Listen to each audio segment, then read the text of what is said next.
یہ جو اب تیسری صورت آ رہی ہے اس چھوٹے گروپ کی، سب گروپ کی، سورۃ الحجر، اس کا سٹائل بالکل مختلف، مزاج منفرد، لیکن اس مجموعے کے اندر جو ہے اپنے اسلوب کے اعتبار سے یہ بالکل منفرد ہے۔ جیسے سورہ یونس، سورہ ہود جوڑے کی شکل میں، سورہ یوسف منفرد، اگرچہ اس کا ایک جوڑا ہے اور وہ ہے دوسری جگہ پر سورہ طٰہٰ، وہ ہم جب پڑھیں گے تو وہاں اور بات واضح ہو جائے گی۔ دوسرا سب گروپ، اس میں یہ دو صورتیں تقریباً ایک مزاج کی، ایک ان کے درمیان جو ہے نسبت زوجیت، سورہ رعد اور سورہ ابراہیم میں۔ تیسری صورت سورہ ہجر ہے۔ اب اس میں جو فرق ہے نوٹ کیجئے، سورہ رعد کے 6 رکوع ہیں اور 43 آیات ہیں، گویا کہ 7 آیات فی رکوع کا حساب بنتا ہے۔ سورہ ابراہیم کے 7 رکوع ہیں، 52 آیات ہیں، 7.5 آیت فی رکوع۔ سورہ ہجر کے 6 رکوع ہیں، 99 آیات ہیں، 16.5 آیات فی رکوع آپ کو ملیں گی۔ یہ اصل میں قرآن مجید میں مکی صورتوں میں آپ کو اسلوب کا یہ فرق نوٹ کر لینا چاہیے کہ جو ابتدائی صورتیں نازل ہوئی اس میں آیتیں چھوٹی چھوٹی، ردم بہت تیز، جیسے کہ پہاڑی نالے ہوتے ہیں، دریا ہوتے ہیں تو ان کا پاٹ بہت کم ہوتا ہے لیکن بہاؤ بہت تیز ہوتا ہے۔ دریائے کنہار جس نے بھی دیکھا ہے، دریائے سوات دیکھا ہے کالام میں یا کہیں اور، تو ان کی چوڑائی تو کچھ بھی نہیں ہوتی، بلکہ دریائے سندھ یہ پورا جو ہے، یہ شاہراہ ریشم جو ہے اس کے ساتھ دیکھیے تو نیچے معلوم ہوتا ہے چھوٹی سی کوئی لکیر پانی کی ہے، اس کے سوا کچھ بھی نہیں۔ لیکن جب وہی دریا آتے ہیں میدانوں میں تو اب آپ کو معلوم ہے دریائے سندھ جب دریا خاں کے پاس سے گزرتا ہے تو وہ 14 میل چوڑا بھی ہوا کرتا تھا، بارشوں کے زمانے میں 14 میل چوڑائی، اسی طریقے سے نیچے باولپور کے ایریا میں۔ تو یہ فرق ہے ان آیات کا۔ جو ابتدائی مکی صورتیں ہیں آیتیں چھوٹی چھوٹی، ان میں صوتی آہنگ بہت نمایاں، اس میں ایک موسیقی اور غنا کا پہلو بہت ہی واضح، اور اس میں جو ہے مضامین پھیل کر آتے ہیں، کھل کھل کر آتے ہیں، بڑی جو مضامین بہت گہرے ہوتے ہیں اور بہت پختہ ہوتے ہیں، احکمت آیات ہو۔ بعد میں جو صورتیں آئی ہیں مکی دور میں ہی ان مزاج بدلنا شروع ہوا، درمیانی دور میں کچھ اور آخری میں آ کر اب آیتیں بڑی بڑی ہیں، لمبی لمبی ہیں، اور یہ چیز جا کر پھر مدنی دور میں پھر انتہا کو پہنچ جاتی ہے۔ ایک آیت، آیت الکرسی، آیت البر وہ ہم پڑھ چکے، آیت الدین، ایک آیت کتنی بڑی۔ پھر وہاں ظاہر بات ہے کہ وہ ردم بھی اتنا نمایاں نہیں رہتا جتنا کہ آپ سورہ قاف میں دیکھتے ہیں، سورۃ النجم میں دیکھتے ہیں، سورہ رحمان میں دیکھتے ہیں، سورہ واقعہ میں دیکھتے ہیں، سورہ ملک میں دیکھتے ہیں۔ یہ جو صورتیں ہیں آخری جو 2 گروپس کی ہیں، انہی کی طرح کی ایک صورت یہ سورہ ہجر ہے۔ اصل میں زمانہ نزول کے اعتبار سے یہ ابتدائی 4 سالوں کی صورت ہے۔ اب یہ کہ مصحف میں یہاں کیوں رکھی گئی ہے، اب میں بہت جرات کر کے ایک بات کہہ رہا ہوں، اللہ عالم، میں یہ سمجھتا ہوں کہ یہ جو کہ ان صورتوں کا یہ سلسلہ بہت طویل ہو گیا اور اس میں ایک طرح کی مونوٹنی سی پیدا ہو رہی ہے، مضامین جو ہے تقریباً ایک ہی طرح کے دہرا کر آ رہے ہیں، وہی ایک ان کا مطالبہ، معجزہ دکھاؤ، حصی کو نشانی دکھاؤ، اس کا جواب۔ تو رد و قدح جو ہے یہ تمام صورتیں جو ہم نے پڑھ لی ہیں 5 صورتیں، ان کے اندر مزاج ایک ہی ہے۔ تو گویا کہ اس مونوٹنی کو اللہ تعالیٰ نے چاہا کہ ختم کر کے، اور ابتدائی دور کی ایک صورت جس کا مزاج مختلف ہے ان صورتوں سے، اس کو یہاں شامل کر دیا گیا۔ البتہ یہ ہے کہ سورہ شعراء جو ہے، میں نے آپ کو بتایا تھا کہ 227 آیتیں ہیں اس کی، کل 14 رکوع ہیں، تقریباً یہی اوسط بنے گا اس کا، 16-17 آیتیں ہر رکوع کے اندر۔ سورہ شعراء اس سے بہت مشابہ ہے اس سورہ ہجر کا مضمون۔ دوسری بات یہ نوٹ کر لیجئے کہ یہاں پر خاص طور پر وہ جو میں نے آپ سے عرض کیا تھا کہ جو پاروں کی تقسیم ہوئی ہے اس میں کوئی حکمت پیش نظر نہیں رکھی گئی، اور یہ دور صحابہ میں تھا بھی نہیں۔ اب دیکھیے کہ سورہ ہجر کی صرف ایک آیت ہے کہ جو 13ویں پارے میں شامل ہے، اور اس کے بعد پوری سورت جو ہے ربما یود الذین کفروا، یہ پوری جو ہے دوسرے پارے 14ویں پارے کے اندر ہے۔ یہی سورت ہم دیکھ آئے ہیں سورہ ہود کے اندر۔ سورہ ہود کی صرف چند آیتیں ہیں کہ جو 11ویں پارے میں تھیں، جی ہاں، اس کی 5 آیتیں جو ہیں یہ 11ویں پارے میں اور باقی پوری سورت 12ویں پارے میں۔ تو پاروں کی تقسیم جو ہے یہ اصل میں وہ بعد کے زمانے میں کی گئی ہے، اور اس میں ان چیزوں کو مد نظر نہیں رکھا گیا، جبکہ منزلیں پوری صورتیں، 3 صورتیں، 5 صورتیں، 7 صورتیں، جیسے کہ میں آپ کو بتا چکا ہوں۔ مکی اور مدنی صورتوں کے گروپ ہے، پوری صورتیں۔ یہ گروپ جو ہیں ان کے اندر بھی اور منزلوں کے اندر بھی، منزلوں کا تذکرہ چونکہ دور صحابہ میں بھی پایا جاتا ہے، لیکن یہ کہ یہاں پر ہم دیکھتے ہیں کہ پاروں کے معاملے میں یہ چیز موجود نہیں ہے۔ اب اگرچہ ہمارے پاس ابھی کچھ 10 منٹ باقی ہیں آج، لیکن یا تو یہ کہ اب اس کو ہم کل استعمال کریں، ہم یہ ٹیپ جو ضائع تو نہیں کریں گے، تو یا آپ کہتے ہیں تو میں کچھ آیتیں جو ہیں وہ سورہ حجر کی پڑھ لیتا ہوں. چلیں. بسم اللہ الرحمن الرحیم. الف لام را، یہ اس سلسلے کی آخری آیت سورت ہے. اب الف لام را، 5 سورتیں الف لام را سے اور ایک سورت الف لام میم را. تلک آیات الکتاب و قرآن مبین، یہ اللہ کی آیات، اللہ کی کتاب کی آیات ہیں اور قرآن مبین کی آیات ہیں. ربما یود الذین کفروا لو کانوا مسلمین، ایک وقت آئے گا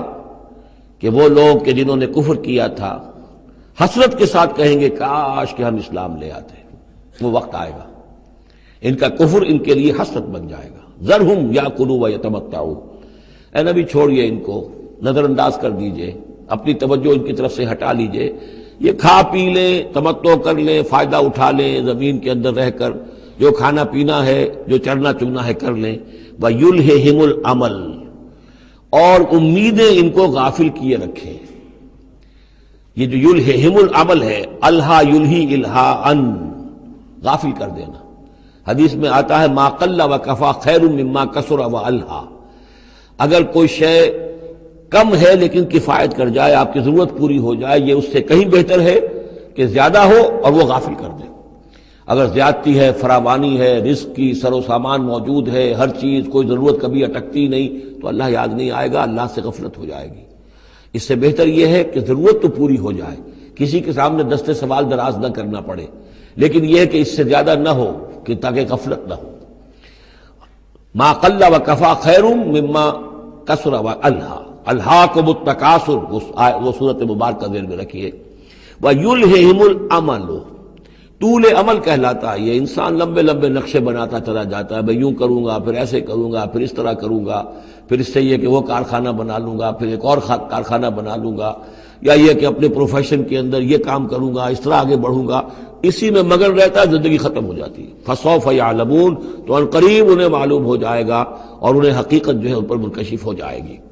وَمَا أَهْلَكْنَا مِنْ قَرْيَةٍ إِلَّا وَلَهَا کتاب معلوم، اور ہم نے کسی بھی بستی کو ہلاک نہیں کیا مگر یہ کہ اس کا وقت معین تھا، لکھا ہوا، اس سے پہلے وہ عذاب نہیں آیا. مَا تَسْبِقُ مِنْ أُمَّةٍ أَجَلَهَا وَمَا يَسْتَأْخِرُونَ، اور جب وہ وقت آ جاتا تھا تو نہ کوئی امت وہ اس سے پہلے آگے بڑھ سکتی تھی اور نہ وہ پیچھے کر سکتے تھے. وہ وقت تو معین ہے اللہ کا، تو نہ وہ پیچھے کر سکتے ہیں نہ امت آگے بڑھ سکتی ہے. وَقَالُوا يَا أَيُّهَا الَّذِي نُزِّلَ عَلَيْهِ الذِّكْرُ إِنَّكَ لَمَجْنُونٌ، اور بڑی ڈھٹائی کے ساتھ انہوں نے کہا اے وہ شخص جس کا یہ گمان ہے کہ اس پر ذکر نازل ہوا ہے. یہ ترجمہ میں کر رہا ہوں، ورنہ لفظی ترجمہ کیا ہوگا؟ اے وہ شخص جس پر ذکر نازل کیا گیا ہے، انک لمجنون، ہمارے نزدیک تو تم مجنون ہو، تمہارا دماغ خراب ہو گیا ہے، تم پر جن کا اسیب کا سایہ آ گیا ہے، یا تمہارا دماغی توازن صحیح نہیں رہا. لہذا بامحاورہ ترجمہ ہوگا اے وہ شخص، قالوا یا ایھا الذی، اے وہ شخص جو یہ سمجھتا ہے، جس کو یہ زوم ہے، جس کا گمان ہے، نزل علیہ الذکر، کہ اس پر اللہ کی طرف سے الذکر نازل ہوا ہے، یاد دہانی نازل ہوئی ہے، انک لمجنون، ہمارے نزدیک تو تم دیوانے ہو گئے ہو. معاذ اللہ ثم معاذ اللہ. لو ما تاتینا بالملائکۃ ان کنت من الصادقین، کیوں نہیں لے آتے فرشتوں کی فوج ہمارے سامنے اگر تم سچے ہو. ما ننزل الملائکۃ الا بالحق، اور اللہ تعالیٰ کی طرف سے جواب آ رہا ہے ہم نہیں اتارا کرتے فرشتوں کو مگر حق کے ساتھ. فرشتے تو آتے تو عذاب لے کر آتے ہیں، فیصلہ لے کر آتے ہیں. فرشتے آئے تھے حضرت لوط کی قوم کے اوپر اور سدوم اور عمورہ کی بستیوں پر عذاب لانے کے لیے آ گئے تھے. تو یہ فرشتوں کو بلانا چاہتے ہیں، اپنی شامت بلانا چاہتے ہیں. ما ننزل الملائکۃ الا بالحق، وہ تو آتے ہیں تو آخری فیصلے کے لیے آتے ہیں. وما کانوا اذا منذرین، اور پھر انہیں کوئی اور پھر مہلت نہیں دی جاتی. انا نحن نزلنا الذکر وانا له لحافظون، یقیناً ہم ہی نے یہ ذکر نازل کیا ہے اور ہم ہی اس کے محافظ ہیں، ہم اس کی حفاظت کریں گے. یہ آیت مبارکہ بہت اہم ہے، جیسا کہ اس سے پہلے بھی عرض ہو چکا ہے کہ قرآن کی محفوظیت کے معاملے میں کہ اللہ تعالیٰ نے اس کی حفاظت کا ذمہ خود لیا ہے. جہاں تک تو تعلق ہے انا نحن نزلنا الذکر کا، تو یہ چیز تو اپلیکیبل ہے تورات کو بھی اور انجیل کو بھی. تورات بھی اللہ نے نازل کی، ہم پڑھ چکے سورہ مائدہ میں انا انزلنا التوراۃ فیہا ھدی ونور، فیہا ھدی ونور. انجیل نازل کی ہم نے، اس میں ہدایت بھی تھی، نور بھی تھا، لیکن دوسرا ٹکڑا انا لہو لحافظون، ہم ہی ہیں اس کی حفاظت کرنے والے، یہ صرف ایکسکلوسیو ہے معاملہ قرآن کا، اس کے سوا کسی اور صحیفہ آسمانی اور کسی کتاب سماوی کو اللہ تعالیٰ نے ضمانت نہیں دی۔ اور اس کی وجہ یہی ہے کہ اصل ہدایت نامہ جو ابدی ہے، جو کامل ہے، وہ ابھی آنے والا ہے، لہذا یہ سابقہ ایڈیشنز جو ہے نامکمل ایڈیشنز ہیں، یہ تو یوں سمجھیے کہ انٹرم پیریڈ کے لیے کچھ انسٹرکشنز تھی جو دے دی گئیں، ان کو مستقل طور پر محفوظ رکھنے کی کوئی ضرورت نہیں تھی۔ یہ ختم نبوت پر ایک بہت بڑی دلیل ہے کہ کسی بھی قادیانی سے اگر بات کی جائے تو اگر اس سے یہ کہا جائے کہ آیا تمہارے نزدیک قرآن میں ہدایت کامل ہوئی یا نہیں، تو جواب دے گا ہدایت تو کامل ہو گئی۔ نمبر دو، کیا تمہارے نزدیک قرآن محفوظ ہے یا نہیں؟ اگر وہ محفوظ بھی ہے تو پھر کسی اور وحی کی ضرورت کیا ہے؟ اللہ تعالیٰ کوئی کام عبث تو نہیں کرتا، ضرورت کے بغیر نہیں کرتا، کسی مقصد کے بغیر نہیں کرتا۔ یا تو یہ کہیں کہ ابھی ہدایت کامل نہیں ہوئی تھی، وہی جاری رہنی چاہیے، اس کا جواز ہو جائے گا، یا کہیں کہ کامل تو ہو گئی تھی قرآن میں لیکن وہ تو ضائع ہو گئی، محفوظ نہیں رہی، تب بھی وحی کی کھڑکی جو ہے اس کے کھلے رہنے کا جواز پیدا ہوگا۔ لیکن اگر کوئی شخص ان دونوں باتوں کو نہ مانے بلکہ اعتراف کر لے کہ ہدایت قرآن میں کامل ہو گئی اور یہ کہ وہ محفوظ بھی ہے، تو پھر اجرائے وحی، یہ تھا اصل میں جو فتنہ اٹھایا ہے غلام احمد قادیانی نے، کہ وحی تو ایک نعمت تھی، کیسے بند ہو سکتی ہے، وحی کا سلسلہ جاری رہے گا۔ لیکن اس کو لے کر اس نے جو ہے پھر آگے اپنی نبوت کا دعویٰ کیا، لیکن اجرائے وحی کے لیے ضرورت عقلی جو ہے وہ دو شکلوں کے سوا ثابت نہیں ہو سکتی، یا ہدایت کامل نہیں ہوئی ہوتی جیسے کہ ابھی تورات میں نہیں ہوئی تھی، انجیل میں نہیں ہوئی تھی، قرآن میں آ کر کامل ہو گئی، یا کامل ہو کر اور وہ گم ہو گئی ہو، اس میں کوئی ترمیم و تنسیخ ہو گئی ہو جو کہ پھر وحی کے ذریعے سے اس کی تصحیح ہو سکے۔ اور دونوں باتیں اگر کوئی نہیں مانتا تو کوئی عقلی دلیل جو ہے وحی کے جاری رہنے کے لیے موجود نہیں۔ وَلَقَدْ أَرْسَلْنَا مِن قَبْلِكَ فِي شِيَعِ الْأَوَّلِينَ، اور اے نبی ہم نے آپ سے پہلے بھی رسول بھیجے تھے اگلی جماعتوں میں، اگلی قوموں میں۔ یہ شیعہ اس علیحدہ ہو جانے والے، کیونکہ قومیں بڑھتی چلی گئی نسلوں کے اندر، حضرت نوح علیہ السلام کی قوم تقسیم ہو گئی، ان کے 3 بیٹوں سے نسلیں بنتی چلی گئیں، تو یہ گویا کہ شائع ہونا، علیحدہ ہونا، پھیل جانا، پھیلتی چلی گئی۔ وما یاتیہم من رسول الا کانوا بہ یستہزئون، اور نہیں آیا ان کے پاس کوئی بھی رسول، جب بھی کبھی آیا مگر وہ استہزائی کرتے رہے، تبصر کرتے رہے۔ کذالک نسلکہ فی قلوب المجرمین، اسی طریقے سے ہم اس کو چبو دیتے تھے مجرموں کے دلوں کے اندر، مجرموں کے دلوں میں جا کر وہ چبھ جاتی تھی، وہ سمجھ لیتے تھے کہ حق ہے، لیکن چونکہ ان کے مفادات پر زد پڑتی تھی تو وہ استہزاء کرتے تھے۔ لا یؤمنون بہ، وہ ایمان نہیں لائیں گے اس پر۔ وقد خلت سنت الاولین، اور اے نبی یہ پہلوں کی بھی یہ سنت گزر چکی ہے، یہی طریقہ ہمیشہ رہا ہے، جیسے آج آپ آئے ہیں یا ذکر آپ پر نازل کیا گیا ہے، ایسے ہی ہم رسولوں کو بھیجتے رہے، کتابیں ان پر نازل ہوئیں، لیکن یہ کہ انہوں نے مان کر نہیں دیا۔ وَلَوْ فَتَحْنَا عَلَيْهِمْ بَابًا مِّنَ السَّمَاءِ فَظَلُّوا فِيهِ يَعْرُجُونَ، اور اگر ہم نے اس پر آسمان کا کوئی دروازہ کھول بھی دیا ہوتا اور وہ اس میں چڑھنے لگتے، تب بھی وہ یہ کہتے لَقَالُوا إِنَّمَا سُكِّرَتْ أَبْصَارُنَا، کہ ہماری تو نگاہوں پہ کچھ جادو کر دیا گیا، شکر کر دیا گیا، نظر بندی کر دی گئی تھی۔ بل نحن قوم مسحورون، حقیقت میں تو ہم جادو کی زد میں آ گئے تھے۔ وَلَقَدْ جَعَلْنَا فِي السَّمَاءِ بُرُوجًا وَزَيَّنَّاهَا لِلنَّاظِرِينَ وَحَفِظْنَاهَا مِنْ كُلِّ شَيْطَانٍ رَجِيمٍ إِلَّا مَنِ اسْتَرَقَ السَّمْعَ فَأَتْبَعَهُ شِهَابٌ مُّبِينٌ صدق اللہ العظیم۔ رب اشرح لي صدري ويسر لي امري واحلل عقدة من لساني يفقهوا قولي۔ اللهم ربنا الهمنا رشدنا واعذنا من شرور انفسنا، اللهم ارنا الحق حقا وارزقنا اتباعه وارنا الباطل باطلا وارزقنا اجتنابه۔ اللهم ربنا آنس وحشتنا في قبورنا وارحمنا بالقرآن العظيم،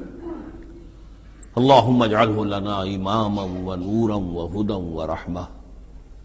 اللهم ذكرنا منه ما نسينا وعلمنا منه ما جهلنا، وارزقنا تلاوته آناء الليل وآناء النهار، واجعله لنا حجة يا رب العالمين، آمین۔ سورہ حجر کے پہلے رکوع میں، جس کا ترجمہ ہم کر چکے ہیں، 2 مرتبہ قرآن حکیم کے لیے لفظ آیا ہے الذکر، اس کی طرف خصوصی توجہ کی ضرورت ہے۔ ایک تو یہ کہ خود اللہ تعالیٰ نے فرمایا انا نحن نزلنا الذکر وانا لہ لحافظون، ہم نے ہی یہ ذکر، یہ قرآن نازل کیا ہے اور ہم ہی اس کے محافظ ہیں۔ اور ایک مرتبہ آیا ہے کہ جو آپ کے مخالفین تھے اور جو استہزاء کر رہے تھے، انہوں نے مذاق اڑاتے ہوئے کہا یا ایھا الذی نزل علیہ الذکر انک لمجنون،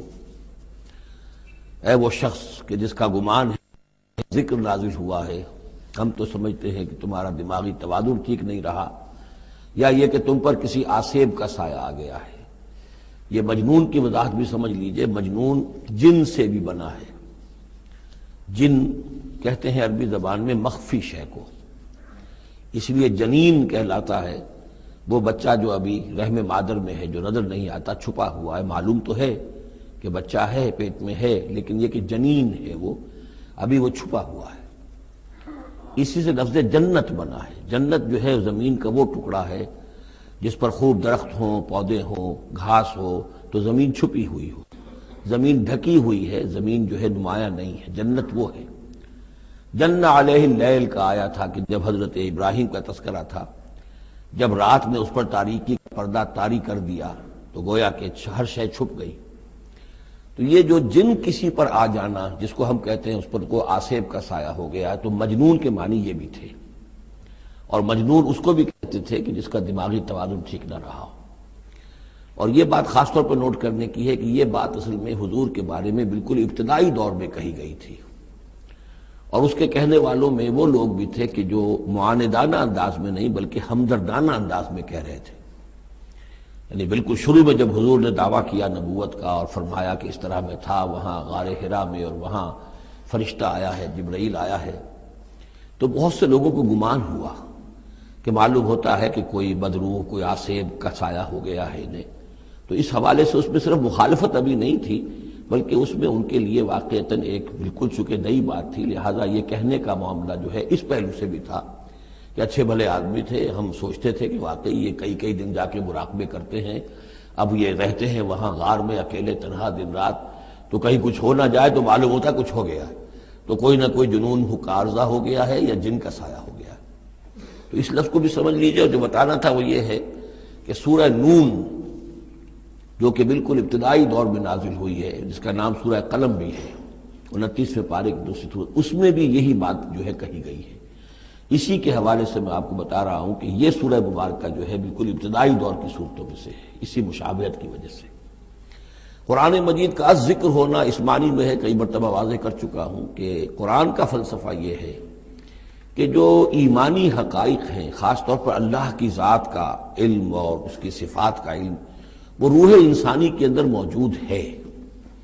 بس صرف اس پر ظہور کا پردہ طاری ہو گیا۔ جیسے آپ کو کوئی چیز پہلے معلوم تھی، اب یاد نہیں رہی، معلوم تھی لیکن اب بھول گیا۔ بھولنے کا مطلب کیا ہے کہ وہ آپ کی یادداشت کے ذخیرے میں کہیں نیچی اتر گئی ہے۔ وہ حافظ خانہ جو ہے ہر انسان کی میموری جو ہے، اب اس کے نہ معلوم کتنے تہہ خانے ہیں، ان میں کسی نچلے تہہ خانے میں جا کر چھپ گئی ہے، وہ آپ کے شعور کی سطح پر نہیں ہے۔ تو کوئی چیز جس کا اس سے تعلق ہو، وہ اگر سامنے آئے گی تو فوراً وہ چیز یاد آ جائے گی۔ ایک دوست سے سالہ سال ہو گئے ملاقات نہیں ہوئی، کبھی خیال بھی نہیں آیا، بھول گئے آپ اس کو، لیکن اچانک کبھی اس نے کوئی رومال آپ کو دیا تھا، کوئی قلم دیا تھا، آپ نے ٹرنک میں رکھا ہوا تھا، ٹرنک کھولا، وہ قلم یا رومال دکھائی دیا، فوراً دوست یاد آ گیا۔ تو یہ قلم یا یہ رومال جو ہے یہ آیت ہے، یہ نشانی ہے، اس نشانی سے آپ کو ایک بھولی بسری بات یاد آ گئی۔ اسی طرح یہ آیات آفاقیہ، آیات انفسیہ، آیات قرآنیہ، یہ آیات ہیں، نشانیاں ہیں یاد دلانے کے لیے، تاکہ اللہ یاد آ جائے۔ حقیقت میں اللہ تعالیٰ کا علم اور اللہ کی معرفت سوئی ہوئی ڈورمنٹ پوزیشن میں، ڈورمنٹ کنڈیشن میں ہماری روح میں موجود ہے۔ تو الذکر، دی ریممبرنس یا دی ریمائنڈنگ، یہ اصل میں وہ چیزیں کہ جو روح انسانی کے اندر موجود ہیں، لیکن جن پر ظہور کے اور نسیان کے پردے پڑ گئے ہیں، ان پردوں کو ہٹا کر تازہ کرنا۔ وَلَقَدْ جَعَلْنَا فِي السَّمَاءِ بُرُوجًا، اور ہم نے آسمان میں برج بنائے۔ یہ بھی ابھی ہم نہیں کہہ سکتے کہ ان کی اصل حقیقت کیا ہے، یہ بھی آیات متشابہات میں سے شمار ہوں گے۔ وَزَيَّنَّاهَا لِلنَّاظِرِينَ، اور ہم نے اسے مزین کر دیا ہے آسمان کو اور برجوں کو دیکھنے والوں کے لیے، جو بھی ستارے نظر آتے ہیں، کیا رنگا رنگ نقشہ آسمان پر نظر آتا ہے۔ وَحَفِظْنَاهَا مِن كُلِّ شَيْطَانٍ رَجِيمٍ، البتہ اب یہ وہ بات ہے جو ایمان بالغیب کے حوالے سے ہمیں ماننی ہوگی کہ ان ستاروں کا ایک کام یہ بھی ہے کہ اللہ تعالیٰ نے ان کو گویا کہ پہرے کی جگہیں بنایا ہے. ہم نے حفاظت کی ہے ان کی ہر شیطان رجیم سے. جو بھی شیطان مردود ہے اس کی طرف سے حفاظت کا یہ سارا سامان ہے کہ جو آسمانوں میں کیا گیا ہے. اب اس کے لیے آج میں چاہتا ہوں کہ وہ بات آپ سمجھ لیں اچھی طرح کہ جیسے آپ آگے آ بھی جائے گا کہ انسانوں کی تخلیق جو ہے وہ تو یوں سمجھیے اس کائنات کے تخلیق کے اعتبار سے بڑی ریسنٹ شے ہے، بڑی ماضی قریب کی بات ہے. انسانوں سے بہت پہلے جنات پیدا کیے گئے تھے، جنات سے بہت پہلے ملائکہ پیدا کیے گئے تھے، اور انسانوں کی ارواح بھی اسی دور میں پیدا کی گئی جبکہ یہ ملائکہ پیدا کیے گئے تھے. تو جتنی مخلوقات کو ہم جانتے ہیں، بہت سی مخلوقات اب بھی ایسی ہوگی کہ جس کا ہمیں کوئی شعور نہیں، ادراک نہیں، ہم جانتے ہی نہیں. جیسے ابھی ہمیں ریسنٹلی معلوم ہوا وائرس بھی کسی بلا کا نام ہے، اس سے کچھ پہلے ہمیں معلوم ہوا بیکٹیریا بھی کسی چیز کو کہتے ہیں، ورنہ یہ کہ ان چیزوں کا کوئی علم ہمیں نہیں تھا. ابھی پتہ نہیں اور کیا کیا چیزیں ہیں کہ جو ظہور میں آنے والی ہیں. لیکن جو چیزیں بھی آج تک ہم جانتے ہیں ان میں یوں سمجھیے کہ جن ہستیوں میں خود شعوری ہے، سیلف کانشسنس، وہ 3 مخلوقات ہیں صرف: ملائکہ، جنات اور انسان. باقی جو حیوانات ہیں زمین کے اوپر، چاہے وہ بر کے ہیں یا بحر کے ہیں یا ہوا کے ہیں، فضا کے ہیں، پرندے ہوں یا زمین پر چلنے والے خشکی کے جانور ہوں یا دریا میں اور سمندر کے اندر جو بھی حیوانات ہیں، مچھلیاں ہیں یا اور جاندار ہیں، ان سب میں شعور تو ہے، خود شعوری نہیں ہے. البتہ یہ کہ ترتیب یہی ہے کہ پہلے جنات پیدا کیے گئے اور وہ چونکہ آگ سے پیدا کیے گئے تھے تو ان کے اندر پوٹینشل جو قوت ہے وہ ہم انسانوں کے مقابلے میں بہت زیادہ ہے، اور ان کی رسائی اس کائنات میں بہت دور تک ہے. بس میرا یہ گمان ہے، باقی چیزیں تو میں خاص وثوق سے کہہ رہا ہوں، لیکن میرا گمان یہ ہے کہ جو سولر سسٹم ہے، چونکہ ہماری اس پوری جو ہماری یہ فیملی ہے، یہ خاندان ہے، جو یہ سولر سسٹم ہے، سورج کا کنبہ کہلاتا ہے، تو اس کا جو منبع سرچشمہ ہے وہ سورج ہے. اور معلوم ہوتا ہے کہ اسی کی آگ سے اور اسی کی لپٹ سے اور جنات کی تخلیق ہوئی ہے. تو یہ جنات، سولر سسٹم پورا کا پورا جو ہے وہ جنات کے دائرے میں داخل ہے، وہ اس میں آ جا سکتے ہیں. اس کے لیے انہیں کسی راکٹ کی ضرورت نہیں، کسی مشین کی ضرورت نہیں، کسی ذرائع کی ضرورت نہیں، بلکہ اس کی استعداد ان کے اندر موجود ہے. یہ پھر اپنی اس استعداد سے فائدہ اٹھا کر اس سے آگے جب ملائکہ کے ذریعے سے کچھ احکام اترتے ہیں، آسمان سے اللہ تعالیٰ کی کوئی تدبیر ہے، ملائکہ کے حوالے کیے گئے ہیں، تو یہ پھر ان سے کچھ یہ چیزیں اچکنے کی کوشش کرتے ہیں تاکہ وہ جا کر انسانوں میں سے جو وہ عامل لوگ ہیں، کاہن لوگ ہیں، ان کو جا کے ان کو کچھ بتا دیں کہ اب یہ ہونے والا ہے. اس لیے کہ ملائے اعلیٰ میں فیصلہ ہو گیا، اللہ تعالیٰ کے ہاں ایک چیز کی تدبیر جو ہے وہ طے ہو گئی، اب اللہ تعالیٰ نے فرشتوں کے حوالے کیا ایگزیکیوشن کے لیے. ایسے ہی ہے جیسے کہ پریزیڈنٹ ہاؤس سے تو ایک حکم جو ہے وہ جاری ہو گیا، اب اس کا اجرا ہوا ہے، اب کوئی ٹائپ کرے گا، ٹائپ کر کے اسے ڈسپیچ کرے گا، وہ پھر کسی جگہ پر پہنچے گا، پہنچتے وقت لگے گا. اگر وہ جو ٹائپسٹ ہے جس نے ٹائپ کیا ہے وہ ٹیلی فون کرتے کہ صاحب اب یہ حکم آنے والا ہے، وہ تو آ جائے گا، تو ظاہر بات ہے وہ حکم تو پہنچ گیا اس کو، اور اس کے حوالے سے وہ جس شخص کو اس نے یہ خبر دے دی ہے وہ اپنی دکان چمکا سکتا ہے کہ دیکھیے مجھے پہلے سے معلوم تھا کہ یہ حکم آنے والا ہے. تو اس کائناتی حکومت کے اندر یہ سلسلہ ہے جس کے لیے کہ پھر اللہ تعالیٰ نے اس سولر سسٹم سے آگے کی جو بھی یونیورس ہے اس میں، یہ میرا گمان ہے جو میں عرض کر رہا ہوں اللہ عالم، اس میں جنات کو آگے بڑھنے سے روکنے کے لیے ان ستاروں کے اندر وہ میزائلز نصب کر رکھے ہیں کہ جب بھی کوئی جنات میں سے ادھر آگے ٹریس پاس کرنے کی کوشش کرتا ہے تو اس پر وہ میزائل پھینکا جاتا ہے جس کو ہم شہاب ثاقب کہتے ہیں. یہ ہے پورا نظام کہ جو یہاں ہمارے سامنے آ رہا ہے. تو اس کی یہ حقیقت بہت حد تک تو یوں سمجھیے کہ ایمان بالغیب، کل من عند ربنا، ہمارے رب کی طرف سے ہے، ہم اس پر ایمان رکھتے ہیں. لیکن اب کسی نہ کسی حد تک یہ چیزیں جو ہے، جو بھی ہماری سائنٹیفک اب جو ارتقاء ہو رہا ہے، ترقی ہو رہی ہے، اس کے ساتھ کسی نہ کسی درجے میں کورابوریشن ہو جاتی ہے. وَحَفِظْنَاهَا مِنْ كُلِّ شَيْطَانٍ رَجِيمٍ، اور ہم نے حفاظت کر لی ہے ان آسمانوں کی ان شیاطین سے کہ جو مردود ہیں. إِلَّا مَنِ اسْتَرَقَ السَّمْعَ، سوائے اس کے کہ جو کوئی چرا کے لے بھاگا. مطلب یہ کہ فرشتہ نازل ہو رہا ہے اور فرشتے کے ساتھ احکام بھی ہیں، چونکہ یہ وہ نوری ہے، یہ ناری ہے، نور اور نار کے درمیان فاصلہ بہت تھوڑا ہے، بہت قرب ہے، لہذا اس کی بدولت اسی وجہ سے یہ جن تھا جو تھا عزازیل، لیکن فرشتوں کے ساتھ اس کا اٹھنا بیٹھنا تھا، انہی میں شامل تھا، اسی لیے ان کی جو آپس میں جو ان کا قرب ہے اس کی وجہ سے فرشتوں سے کوئی اچک لیتے ہیں۔ الا من استرق السمع، اگر کسی نے کوئی چیز سن لی اور سن کر وہ بھاگا، فاتبعہ شہاب مبین، تو اس کے پیچھے اس کا پیچھا کرتا ہے ایک انگارہ چمکتا ہوا۔ یہ مثائلز ہیں کہ جو اللہ تعالیٰ نے نصب کیے ہوئے ہیں۔ والارض مددناہا، اور زمین کو ہم نے پھیلا دیا جیسے بستر پھیلایا جاتا ہے، والقینا فیہا رواسیا، اور اس میں ہم نے لنگر ڈال دیے۔ یہ پہاڑ جو ہے قرآن مجید بار بار کہتا ہے کہ زمین کا جو سٹیبلائزنگ ایفیکٹ ہے ان پہاڑوں کا زمین کی حرکت کے دوران۔ فَأَنبَتْنَا فِيهَا مِن كُلِّ شَيْءٍ مَوْزُونٍ، اور اس میں ہم نے اگا دی ہر شے جو کہ بہت ہی اندازے سے ہے، یعنی یہ کہ جو بھی کوئی ایک شے بھی اگر ایک حد سے آگے بڑھ جائے تو وہ باقی ساری چیزوں کو ختم کر دے گی۔ بعض ایسی مچھلیاں ہیں کہ اگر ان کی جو ریپروڈکٹیو صلاحیت ہے، جتنے ان کے انڈے ہوتے ہیں وہ سب انڈے جو ہے وہ مچھلیاں بن جائیں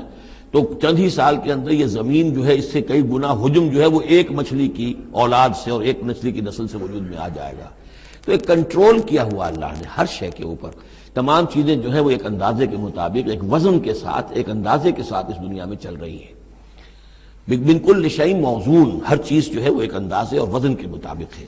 وجعلنا لکم فیہا معاش، اور ہم نے اس میں تمہارے لیے طرح طرح کے معاش کے سلسلے پیدا کر دیے۔ ومن لستم لہ برازقین، اور ہم تو ان کو بھی روزی کا سامان دیتے ہیں جن کو تم رزق نہیں دیتے۔ ایک تو یہ ہے کہ تمہارے پاس گھوڑا بندھا ہوا ہے، تمہیں فکر رہتی ہے چارہ اس کو دینا ہے، کچھ نہ کچھ دانہ ڈالنا ہے، لیکن کتنی مخلوقات ہماری ہے کہ تم نہیں ہو اس کو رزق دینے والے، ہم رزق پہنچا رہے ہیں۔ وَإِن مِّن شَيْءٍ إِلَّا عِندَنَا خَزَائِنُهُ، اور نہیں ہے کوئی شے مگر یہ کہ ہمارے پاس تو اس کے خزائن ہیں، لا متناہی، ہماری ریسورسز جو ہیں وہ یہ کہ لمیٹڈ نہیں ہے، لیکن وَمَا نُنَزِّلُهُ إِلَّا بِقَدَرٍ معلوم، ہم نہیں نازل کرتے اس میں سے مگر ایک اندازے کے مطابق کہ جو طے شدہ ہے۔ یعنی یہ کہ سٹور تو بہت بڑا ہے، لیکن یہ کہ سٹور سے جو ایشو ہوتا ہے اللہ تعالیٰ کے ہاں ہر چیز کا، تو اس کا ایشو ہونا جو ہے وہ اندازے کے مطابق ہے، ایک حساب کتاب کے ساتھ ہے، ورنہ جیسا کہ میں نے کہا کیوس ہو جائے۔ وَأَرْسَلْنَا الرِّيَاحَ لَوَاقِحَ، اور ہم نے بھیج دی ہوائیں، ہم بھیج دیتے ہیں ہوائیں جو بوجھل ہوتی ہیں یا بوجھل کرنے والی ہوتی ہیں۔ لواقعہ کا مفہوم پہلے تو یہ سمجھا جاتا تھا کہ چونکہ وہ بادلوں کو لے کر آتی ہیں اس اعتبار سے، لیکن اب ادھر ایک اشارہ ہو رہا ہے جدید سائنس کے حوالے سے کہ پولن گرینز جو ہیں وہ بھی ہواؤں کے ذریعے سے آتے ہیں، اور وہ پھر آ کر پھولوں کو جب وہ وہاں فرٹیلائزیشن ہوتی ہے تو اس سے پھر وہ فصل بنتی ہے۔ تو ہوائیں جو ہیں وہ گویا کہ بار آور کرتی ہیں، اور اس طریقے سے یہ نباتاتی نظام چل رہا ہے۔ فَأَنزَلْنَا مِنَ السَّمَاءِ مَاءً، پھر ہم نے اتار دیا آسمان سے پانی، فَاسْقَيْنَاكُمُوهُ، پھر ہم نے وہ پانی تمہیں پلایا، تمہارے پینے کے لیے بندوبست کیا۔ وَمَا أَنْتُمْ لَهُ بِخَازِنِينَ، اور دیکھو تم اس کا سٹور نہیں کر سکتے، اس کا خزانہ نہیں بنا سکتے۔ کہاں کس طرح بناؤ گے خزانہ؟ واقعہ یہ ہے کہ یہ جو واٹر سائیکل ہے اس دنیا میں، یہ بھی اللہ تعالیٰ کے عظیم، یعنی سمجھئے کہ کرشموں میں سے اور اللہ کے معجزات میں سے بہت بڑا معجزہ ہے کہ یہ جو ہمارے پہاڑوں کے اوپر اتنے بڑے بڑے گلیشیئرز ہیں، یہ کیا ہے؟ یہ واٹر سٹوریج ہے، ٹینکس ہے۔ یہیں سے تو پانی ہے جو آ رہا ہے نیچے، وہ پگھل رہا ہے سب دھوپ سے، اور پھر وہ ندی نالوں سے ہو کے دریاؤں میں آیا، اور دریاؤں سے ہوتا ہوا زیر زمین سوتوں میں سے بھی گزر رہا ہے۔ وہ آپ نے کہیں پمپ سے نکال لیا، کہیں کنواں کھود لیا، پھر وہ پانی سارا کا سارا سمندروں کے اندر پہنچ گیا، ڈرین ہو گیا، پھر سمندر سے اب یہاں پر وہ ہو رہا ہے کہ دھوپ کی تمازت سے اب اس کی وہ بخارات بن رہے ہیں، اور وہ بخارات اوپر جا رہے ہیں، پھر وہ واپس جا رہا ہے، پھر وہ جو اوور ہیڈ ٹینکس ہیں وہ پھر جو ہے ریپلینش ہو رہے ہیں، وہ ساری جو کمی ہو گئی تھی پھر نئی برف پڑ گئی ہے، نیا سٹور۔ یہ جو نظام ہے اللہ کا، اور یہ واٹر سائیکل سے ہی زندگی قائم ہے۔ مبدأ حیات پانی ہے، مادہ تخلیق حیوانات کا، جو اس دنیا کے حیوانات ہیں ان کا مادہ تخلیق مٹی ہے، مادہ تخلیق جنات کا آگ ہے، مادہ تخلیق انسانی ارواح اور ملائکہ کا نور ہے، لیکن مبدأ حیات جو ہے، حیات انسانی جو ہے یہاں پر، یا حیات حیوانی جو زمین کی ہے، اس پلینٹ کے اوپر جو زندگی ہے، اس کا مبدأ پانی ہے، اس حیات کا۔ تو اب یہ پانی کا سائیکل ہے جو چل رہا ہے۔ وَمَا أَنْتُمْ لَهُ بِخَازِنِينَ، تم اس پانی کا کتنا خزانہ کر سکتے ہو، کتنا سٹور کر سکتے ہو، کس طرح کا نظام چلا سکتے ہو، کتنے بڑے پیمانے پر یہ واٹر سائیکل جو ہے اللہ تعالیٰ نے اس دنیا کے اندر چلایا ہوا ہے۔ وَإِنَّا لَنَحْنُ نُحْيِي وَنُمِيتُ، اور یہ یقیناً ہم ہی ہیں جو باقی بھی رکھتے ہیں اور موت بھی وارد کرتے ہیں، زندہ بھی رکھتے ہیں اور موت بھی وارد کرتے ہیں، وَنَحْنُ الْوَارِثُونَ، اور پھر ہم ہی وارث ہوں گے۔ ہر شے ختم ہو جائے گی، کسی کی کوئی ملکیت نہیں رہے گی، ساری کی ساری چیزیں پھر ہماری ہی کائنات ہے، ہماری ہی ملکیت ہے۔ وَلَقَدْ عَلِمْنَا الْمُسْتَقْدِمِينَ مِنْكُمْ وَلَقَدْ عَلِمْنَا الْمُسْتَأْخِرِينَ، ہمارے علم میں سے ہے کون لوگ تم میں سے آگے بڑھیں گے۔ اب دیکھیے چونکہ ابتدائی زمانے کی صورت ہے یہ، اب کون لوگ ہوں گے جو آگے بڑھ کر قرآن کو سینے سے لگائیں گے، کون لوگ ہوں گے جو محمد کی دعوت پر لبیک کہیں گے، یعنی جو ہم پڑھ چکے ہیں سورہ توبہ میں، السابقون الاولون من المہاجرین والانصار والذین اتبعوہم بإحسان، یہ کون لوگ ہوں گے ہمیں معلوم ہے۔ ہم تو پہلے سے جانتے ہیں کہ ابو بکر ایک لمحے کی دیر نہیں لگائے گا، ہمیں معلوم ہے کہ عثمان کو ایک کچھ زیادہ وقت نہیں لگے گا، ہمیں معلوم ہے کہ ابو بکر کی تبلیغ سے یہ طلحہ اور زبیر اور عبد الرحمن ابن عوف اور سعید ابن زید اور یہ سب لوگ جو ہے ایمان لے آئیں گے، اور ہمیں یہ بھی معلوم ہے کون پیچھے رہ جائے گا، وہ بھی ہمیں معلوم ہے۔ وَلَقَدْ عَلِمْنَا الْمُسْتَقْدِمِينَ مِنْكُمْ وَلَقَدْ عَلِمْنَا الْمُسْتَأْخِرِينَ وَإِنَّ رَبَّكَ هُوَ يَحْشُرُهُمْ، اور پھر آپ کا رب ان سب کو جمع کرے گا۔ إِنَّهُ حَكِيمٌ عَلِيمٌ، یقیناً وہ کمال حکمت والا اور علم رکھنے والا ہے۔ اب جو اگلا رکوع آ رہا ہے سورہ مبارکہ کا، یہ اس اعتبار سے بڑا اہم ہے کہ اس میں تخلیق انسانی کے ضمن میں ایک بڑی ثقیل اصطلاح استعمال ہوئی ہے، اور یہ ثقیل اصطلاح 3 مرتبہ آئی ہے۔ اب ظاہر بات ہے کہ قرآن مجید جو ہے اگر اس طرح کی کوئی شکل اختیار کرتا ہے تو کوئی نہ کوئی حکمت اور ضرورت اس کی پشت پر ہوتی ہے۔ وَلَقَدْ خَلَقْنَا الْإِنسَانَ مِنْ صَلْصَالٍ مِّنْ حَمَإٍ مَّسْنُونٍ، اور یقیناً ہم نے انسان کو بنایا ہے اس مٹی سے جو سنی ہوئی تھی گارے کی اور پھر سوکھ کر کھنکنے لگی۔ حَمَإٍ مَّسْنُون، سنا ہوا گارا جس میں سے بدبو بھی اٹھ رہی ہو۔ دیکھیے یہ جو انسان کے مادہ تخلیق کے ضمن میں قرآن میں الفاظ آئے ہیں، اب ان کو گنتے جائیے۔ نمبر 1 تراب، مٹی سے بنایا انسان کو، مٹی میں پانی مل گیا گارا بن گیا تو اس کو کہتے ہیں تین، من تین، خلقتنی من نار وخلقتہ من تین، یہ سورہ اعراف میں ہم پڑھائے ہیں۔ ابلیس نے کہا تھا کہ مجھے تو نے بنایا آگ سے اور اس کو بنایا آدم کو گارے سے، اور اب چاہتا اور مجھے حکم دے رہا ہے کہ میں اس کے سامنے جھکوں، میں تو اس کے سامنے نہیں جھک سکتا۔ تین کے بعد آیا تین لازب، گارا پڑا رہے تو وہ جب اس کے اندر پھر کچھ چپچپاہٹ پیدا ہو جاتی ہے، اور یہ پرانے زمانے میں ہوتا تھا، اب تو میں سمجھتا ہوں کہ جدید نسل کو تو ان چیزوں کا علم ہی نہیں ہے۔ کچے گھر بنتے تھے تو انہیں لیپتے تھے، پوتتے تھے، گارا بناتے تھے، تغاری ہوتی تھی، پھر مٹی کے اندر تھوڑی سی توڑی ڈال دیتے تھے۔ کوئی آرگینک میٹر ڈالیں گے تو فرمنٹیشن ہوگی، فرمنٹیشن ہوگی تو لیس سا اٹھے گا، ورنہ یہ کہ گارا جو ہے اگر اس گارے سے اگر پلسٹر کریں گے تو وہ پھٹ جائے گا۔ لیکن جب وہ گارا ذرا سن جاتا ہے، اس میں لیس پیدا ہو جاتا ہے، تو پھر اب جب اس کے ساتھ لیپتے تھے دیواروں کو، میں نے تو اپنے بچپن میں یہ سب دیکھا ہے، ایسے گھروں میں ہم رہے بھی ہیں کہ جن میں یہی فرش بھی اسی طریقے سے لیپے ہوئے ہوتے تھے اور دیواریں بھی ہوتی تھی، تو یہ کہ پھر اس کے اندر وہ ایک لیس سا پیدا ہو جاتا ہے فرمنٹیشن سے، وہ تین لازم ہے۔ اس سے اگلی سٹیج یہ ہے کہ اب وہ سڑنے لگے، یہ یعنی فرمنٹیشن اتنی پہنچ گئی کہ اس میں ہے حَمَإٍ مَّسْنُون، سنا ہوا گارا۔ پھر اگر کسی وجہ سے وہ خشک ہو جائے تو اب وہ کھنکنے لگتا ہے، جیسے کہ کبھی آپ نے دیکھا ہوگا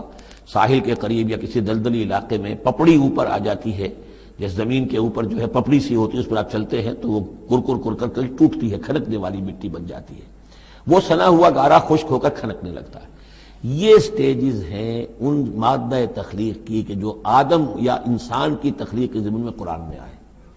حالانکہ ایک لفظ بھی کفایت کر سکتا تھا، مٹی سے بنایا، مٹی سے بنایا، تین سے بنایا، گارے سے بنایا، پھر تین لازم سے بنایا، پھر حَمَإٍ مَّسْنُون سے بنایا، من صلصال کالفخار سے بنایا، اور صلصال من حَمَإٍ مَّسْنُون، پھر صلصال کالفخار آخری سٹیج ہے، وہ ایسے بجنے لگا جیسے کہ اب یہ جو ہے وہ آئے گا سورہ رحمان میں۔ تو اس سے یقیناً کورابریشن ہو رہی ہے کہ جو بھی ایوولوشن کا جو بھی نظریہ آیا ہے، اب اس میں اس کو بھول جائیے کہ اللہ تعالیٰ نے اسپیشل کریشن انسان کی اور باقی حیوانات ہو سکتا ہے اس ایوولوشن کے ذریعے سے پیدا کیے ہوں۔ اس وقت بحث جو ہے کریشن آف مین کے بارے میں نہیں کر رہا ہوں، لیکن یہ کہ سائنس نے بھی ایک تو یہ بات بتائی کہ یہ ساری حیات حیواناتی جو بھی زمین پر ہے یہ مٹی سے بنی ہے، گویا کہ متفق گردید رائے بو علی بارائے من، قرآن اور سائنس متفق ہو گئے۔ پھر یہ کہ اس میں مٹی کے اندر گارے کی شکل بنی، پانی ملا، مبدأ حیات پانی ہے، قرآن بھی کہہ رہا ہے۔ پھر یہ کہ وہ ساحلی علاقوں پر دلدل بنی اور دلدل کے اندر پھر وہ فرمنٹیشن وہاں ہوئی،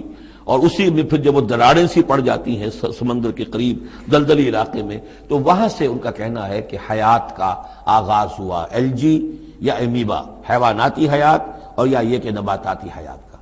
تو یہ چیزیں جو ہیں، یہ سٹیجز تقریباً اسی کے ساتھ، یہ تمام الفاظ جو ہے قرآن کے جو استعمال کر رہا ہے ان کے ساتھ کسی حد تک اس کا ایک ربط اور تعلق قائم ہوتا ہے۔ اور ہم نے بنایا انسان کو اس مٹی سے جو سڑنے کے بعد، اس گارے سے کہ جو سڑنے کے بعد سنا ہوا گارا پھر وہ کھنکنے لگا تھا سوکھ کر۔ وَالْجَانَّ خَلَقْنَاهُ مِنْ قَبْلُ، اور جنات کو ہم نے پیدا کیا تھا پہلے، من نار السموم، لو کی آگ سے۔ اب یہ سموم سے مراد کیا ہے؟ بعد سموم آپ نے سنا ہوگا، وہ تیز لو جو آیا کرتی تھی، صحراؤں میں آتی ہے، آگ جھلس دینے والی گرم ہوا۔ تو اصل میں ایک ہوتا ہے، جیسے کہ ہم نے فزکس میں پڑھا تھا، جن لوگوں نے تھوڑی بہت فزکس پڑھی ہوگی ایف ایس سی میں، کہ یہ جو شعلہ ہوتا ہے، فلیم کا ایک حصہ وہ ہوتا ہے جو نظر آتا ہے، لیومینس، وہ نظر آتا ہے، اس کے اندر حرارت کم ہوتی ہے، اور ایک انویزیبل جو ہوتا ہے اس کے گرد حالہ جو نظر نہیں آتا، اس میں ہوتی ہے تیزی شدید جو ہوتی ہے، سب سے زیادہ ٹیمپریچر جو ہوتا ہے وہ اس میں ہوتا ہے کہ جو اس کا حصہ نظر نہیں آتا۔ اس حصے سے، آگ کی اس لو سے، اس لو کی لپٹ سے یا لو کی لپٹ سے جو بھی اسے کہیں، اس سے ہم نے جنات کو پیدا کیا۔ لیکن یہ سمجھ لیجئے کہ اس سے جنات پیدا کیے گئے، لیکن وہ آگ نہیں ہے۔ ہم مٹی سے پیدا کیے گئے لیکن مٹی نہیں ہے۔ اب ایک یہ کہ قلب ماہیت ہو چکی ہے، ہمارا جو یہ پروٹوپلازم ہے، جو ہمارے ٹیشوز ہیں، باڈی ٹیشوز، وہ مٹی تو نہیں ہے، اگرچہ سورس مٹی ہے، بنے مٹی سے ہے، لیکن اب مٹی نہیں ہے۔ دوبارہ اگرچہ پھر یہ گل سڑ کر مٹی ہو جائیں گے، اس وقت مٹی نہیں ہے۔ اسی طریقے سے جنات آگ سے بنائے گئے لیکن آگ نہیں ہے، ہاں ان کا مادہ تخلیق آگ ہے۔ اور دوسرا یہ معلوم ہو گیا کہ وہ انسانوں کی تخلیق سے بہت پہلے پیدا کیے گئے۔ وَإِذْ قَالَ رَبُّكَ لِلْمَلَائِكَةِ إِنِّي خَالِقٌ بَشَرًا مِّن صَلْصَالٍ مِّنْ حَمَإٍ مَّسْنُونٍ، اور یاد کرو جب کہ کہا تھا آپ کے رب نے فرشتوں سے کہ میں بنانے والا ہوں ایک بشر اس کھنکھناتے ہوئے سنے ہوئے گارے سے۔ پھر وہی الفاظ، من صلصال من حمأ مسنون، ثقیل لفظ ہے، ثقیل اصطلاح ہے۔ اور یہاں خاص طور پر نوٹ کیجئے کہ لفظ آدم نہیں آیا، بشر بنانے لگا ہوں۔ کہیں بھی قرآن مجید میں جہاں یہ تخلیق کے ابتدائی مراحل بیان ہوتے ہیں، لفظ آدم کہیں نہیں ملے گا آپ کو، سوائے وہ ایک آیت میں نوٹ کرا چکا ہوں سورہ آل عمران کی، کہ عیسیٰ کی مثال بھی اللہ کے نزدیک آدم کی سی ہے، خلقہ من تراب ثم قال له کن فیکون، وہ ایک مثال موجود ہے، لیکن باقی کہیں آپ کو بشر، انسان، جب میں بنانے والا ہوں ایک انسان اس مٹی سے سنے ہوئے گارے کی جو سوکھ کر کھنکھنانے لگی ہے، فَإِذَا سَوَّيْتُهُ، جب میں اس کا تسویہ کر لوں۔ تخلیق کے بعد تسویہ ہوتا ہے، جیسے کسی شے کا ایک ہیولہ بن گیا، پھر اس کی نوک پلک سنواری جاتی ہے۔ مین سٹرکچر جو ہے کسی بلڈنگ کا کھڑا ہو گیا، اب اس کا آرکیٹیکچرل ٹچز ہیں، اس کے اوپر ڈیکوریشن ہے، اس پہ پینٹنگ ہے، یہ تسویہ ہے۔ فَإِذَا سَوَّيْتُهُ، پھر جب میں اسے پوری طرح نک سک سے درست کر دوں، صحیح بنا دوں، پورا کر لوں، وَنَفَخْتُ فِيهِ مِن رُوحِي، اور پھونک دوں میں اس میں اپنی روح میں سے، کہ روحی ضمیر متکلم کا صیغہ ہے سیدھا سیدھا۔ فَقَعُوا لَهُ سَاجِدِينَ، تو گر پڑنا اس کے سامنے سجدے میں۔ فَسَجَدَ الْمَلَائِكَةُ كُلُّهُمْ أَجْمَعُونَ، اب یہ تیسری مرتبہ پڑھ رہے ہیں ہم قرآن حکیم میں یہ قصہ آدم و ابلیس۔ تو کیا سجدہ سب فرشتوں نے، کل کے کل نے، سب نے مل کر۔ دیکھیے یہ جو ہے تاکید کی انتہا ہے، فرشتوں میں سے کوئی بھی مستثنیٰ نہیں رہا، نہ جبرائیل، نہ میکائیل، نہ اسرافیل، الا ابلیس، سوائے ابلیس کے۔ اور اس میں پھر گمان ہوتا ہے کہ شاید یہ بھی فرشتہ تھا، فرشتہ نہیں تھا، اس کی وجہ سورہ کہف میں مل جائے گی۔ ابا ان یکون مع الساجدین، اس نے انکار کیا سجدہ کرنے والوں کے ساتھ ہونے سے۔ قال یا ابلیس ما لک الا تکون مع الساجدین، اللہ نے فرمایا ابلیس کیا ہوا تجھے، کیا سبب ہے، تو کیوں نہیں ہوا سجدہ کرنے والوں کے ساتھ؟ قال لم اکن لاسجد لبشر خلقتہ من صلصال من حمأ مسنون، اس نے کہا میرے لیے یہ روا نہیں ہے، میرے لیے ممکن نہیں ہے کہ میں سجدہ کروں اس بشر کو جس کو تو نے پیدا کیا ہے سنے ہوئے گارے سے، جبکہ وہ کھنکھنانے لگا ہوا۔ قال فاخرج منها فانك رجیم، اللہ نے فرمایا تو نکل جاؤ یہاں سے، اس میں سے نکل جاؤ، اس لیے کہ اب تم مردود ہو گئے ہو۔ وان علیک اللعنۃ الی یوم الدین، اور اب تم پر لعنت رہے گی یوم الدین تک، جزا و سزا کے دن تک، یوم بعث بعد الموت تک۔ قال رب فانظرنی الی یوم یبعثون، تو اس نے درخواست کی کہ پروردگار پھر مجھے ذرا مہلت دے دے، ڈھیل دے دے اس دن تک کے لیے جس دن کی یہ دوبارہ اٹھائے جائیں گے۔ قال فانک من المنظرین، اللہ تعالیٰ نے اسی شان بے نیازی کے ساتھ فرمایا اچھا جاؤ ٹھیک ہے، تمہیں ڈھیل دے دی گئی، تمہیں یہ رخصت مل گئی، تمہیں یہ چھوٹ مل گئی، مہلت مل گئی، الی یوم الوقت المعلوم، اس وقت معین کے دن تک، یعنی یہ کہ اس وقت تک تم زندہ رہو گے۔ وہ ابلیس جو ہے جن، ویسے جنوں کی زندگیاں شاید انسانوں سے زیادہ ہوتی ہوں، میں نہیں جانتا کتنی ہوتی ہیں، لیکن یہ کہ کوئی اور جن نہیں ہے کہ جو اس وقت سے آج تک زندہ ہو سوائے اس ایک جن کے جس کا نام عزازیل تھا، اور یہ جن جو ہے وہ ابھی تک زندہ ہے اپنی اسی ذات کے ساتھ، باقی اس کی اولاد، اس کی اور نسل جو ہے، اس کی ذریت ہے، وہ اپنی جگہ ہے۔ قال رب بما اغویتنی، اب اس نے کہا پروردگار جو تو نے مجھے گمراہ کیا، اب نوٹ کیجئے وہ گمراہی کو اللہ کی طرف منسوب کر رہا ہے، بما اغویتنی، تو نے جو مجھے گمراہ کیا ہے، لأزینن لہم فی الارض ولأغوینہم اجمعین، تو میں اب ان کو یعنی آدم کی اولاد، آدم اور حوا کی اولاد کو میں زمین میں ان کو خوب مزین کر دوں گا، زمین ان کے لیے یہ اسی میں گم ہو جائیں گے، زمین اور اس کی چمک دمک اور اس کی رونقیں اور زیبائشیں آرائشیں ان کی نگاہوں میں کھب جائیں گی، وَلَأُغْوِيَنَّهُمْ أَجْمَعِينَ، تجھے بھول جائیں گے، وہ لگ جائیں گے انہی چیزوں کے اندر، اور میں ان سب کو گمراہ کر کے چھوڑوں گا، لَأُغْوِيَنَّهُمْ أَجْمَعِينَ، سب کو، إِلَّا عِبَادَكَ مِنْهُمُ الْمُخْلَصِينَ، سوائے ان میں سے ان کے کہ جن کو تو اپنا خاص بندہ بنا لے، تو اپنا خاص بندہ بنا لے، مخلص کر لے، یہاں پہ وہی نوٹ کیجئے مخلص ہے، مخلصین، جن کو تو خالص کر لے اپنے لیے، ظاہر بات ہے کہ اس پر تو میرا زور نہیں چلے گا، باقی یہ کہ میں کسی کو چھوڑوں گا نہیں۔ قال ھذا صراط علی مستقیم، اللہ تعالیٰ نے فرمایا ٹھیک ہے، یہ راستہ ہے میری طرف سیدھا، یعنی یہ میرے اور تمہارے درمیان معاملہ طے ہو گیا، میں نے تمہیں چھوٹ دی، تم اپنا زور لگا لو، جس طرح بھی چاہو بہکا لو، باقی یہ کہ ان عبادی لیس لک علیہم سلطان، میرے بندوں پر تجھے اختیار کوئی نہیں ہوگا، یعنی اختیار کسی بھی انسان پر نہیں ہے، یہ نہیں کہ جس کو اللہ نے مخلص کر لیا ہو اس پر اختیار نہیں، اختیار اسے کسی بھی انسان پر نہیں ہے۔ ان عبادی لیس لک علیہم سلطان الا من اتبعک من الغاوین، سوائے ان کے کہ جو خود تیری پیروی کرے، خود غاوین میں سے ہو،